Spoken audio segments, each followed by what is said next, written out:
কিন্তু আমি মানুষের কাছ থেকে শুনতে চাই যে বিপ্লব ঘটাতে হবে।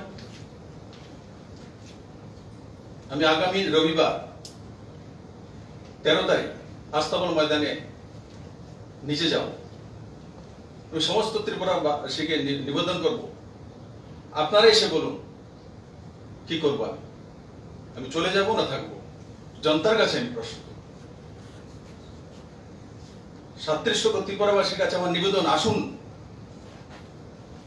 আগামী 13 তারিখ 2টায় আমি আস্তাবল ময়দানে যাব। আপনারা এসে বলুন আমাকে যে আমাকে কি চলে যেতে হবে। আপনারা যে রায় দেবেন সেটা মেনে নেব এবং আমি আমার হাইকমান্ডের সামনে প্রস্তুত করব যে ত্রিপুরার জনতা এটা চাইছে। 4 জন লোক কি বললো সেটা ত্রিপুরা মানুষের রায় কিনা সেটা আমার জানতে হবে।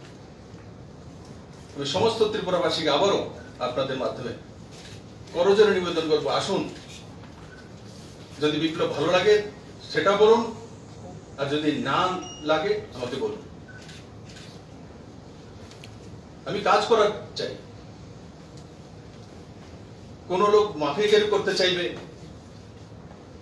জমির দালালি করতে চাইবে, উল্টো শুধু কাজ করতে চাইবে, তার সঙ্গে আমি জীবনও কম্প্রোমাইজ করব না, নেভার। আমার একটাই লক্ষ্য, ত্রিপুরার বিকাশ, ত্রিপুরার মানুষের উন্নয়ন, জব ক্রিয়েটার তৈরি করা, এন্টারপ্রেনারশিপ ডেভেলপ করা, সরকারি জব তৈরি করা, সেই দিশাতে কাজ করা।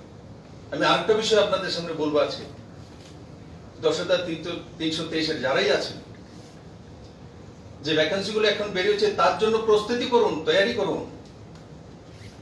আমার ভাই বন্ধুরা যারাই আছেন